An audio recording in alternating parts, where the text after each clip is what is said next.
Listen up, all you haters who left negative comments on my last video. I'm here to tell you that you are right.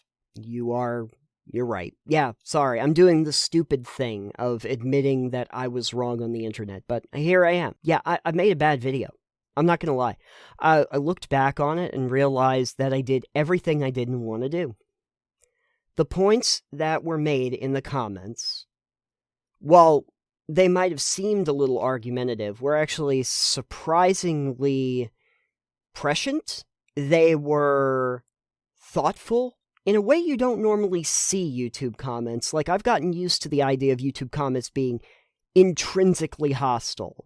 I was actually surprised by the nice conversations that I had. Yes, I did pause far too often, and I went on a lot of diatribes, and I did get semantic often, and I probably lost the bigger points that were being made to try and pick apart individual things. I got way too deep in the weeds. You could say that I couldn't see the forest from the trees. And you know what I realized? That's exactly not the content that I wanted to make.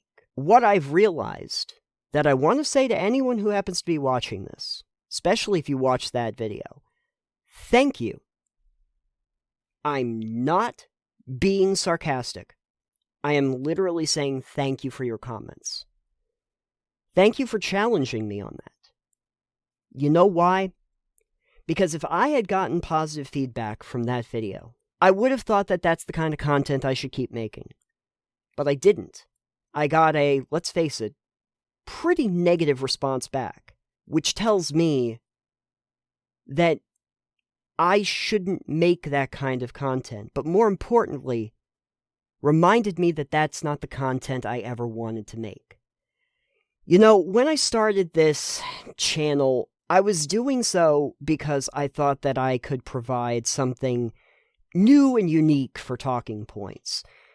If you look back at some of the very early videos that I did, I tried to, throw out something completely new, sometimes really weird. I thought that I could add something to the conversation that was not being made over and over again. So in the ensuing days, I have looked at some of the reaction videos to Konstantin Kissin's speech, both pro and con. And I realized something. The ones that had problems with the speech kind of do exactly what I did, and pause a lot and talk about it instead of actually trying to provide a counterpoint. The ones that were complimentary toward the speech seemed to just let the speech run and occasionally just go, yeah, that, which also doesn't really add a lot of additional context. I really wanted to provide something that might actually enlighten people, that might actually get people thinking about it in a more critical way. And what I've realized is that taking a first pass at a video I've never seen and trying to do reactions to it and being big and hyperbolic and everything, I'm not good at it, but more importantly, it's not good content. So what do I do from here? Well, what I've decided to do is make another video. This time, not going over a reaction to the video, but trying to make a counter argument, like a speech, providing another view from what Konstantin Kissin made, creating something a little bit more thoughtful and focused. And I'm not going to lie, I am probably not the person to do that. There's probably far better people to do that, but I still don't see many that are. So I'll give it a shot.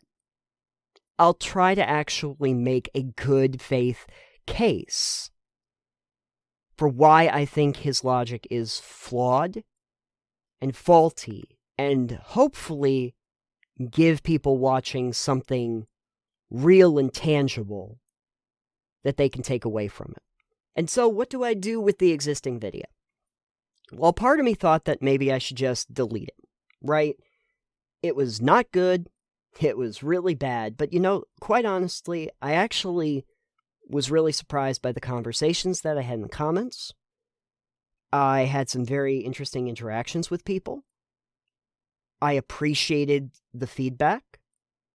And I realized that I don't want to delete it, because if I did, that might keep me from remembering that I could fall into a bad habit that it represents. That anytime I start thinking that I want to go and do a video like that, I have a very constant reminder that I shouldn't. I'm probably going to change some things around on the video, and I'm probably just going to call it like the bad one, and change the thumbnail and everything, so maybe people won't see it immediately when they look for commentary on the speech, because it's not good. So that's what I wanted to say. I wanted to say that I understand what people's problems were. It was overly defensive. It was trying to be constantly on the attack. I sounded like a debate bro. Thank you to all the haters. You have motivated me more than anything I've put on this channel to try and make something better and more cohesive. I heard some comments on that video about how people's interaction with so-called woke folks were always attacks on them. And I thought about that, and I realized maybe I have a different framing for it. Maybe there is something that I can actually engage people with. So we're going to attempt that. Is it going to be great out of the gate? Probably not, but I'm going to attempt it. I might as well. Someone should. Thank you for watching. I'm hoping to work on that other video shortly. I have now seen the whole entirety of the video a few times for context, and I'm organizing some thoughts on it. Your prophecy for the day is something that I've said often and then totally disregarded in that last video. When you think you know everything, you've proven that you don't.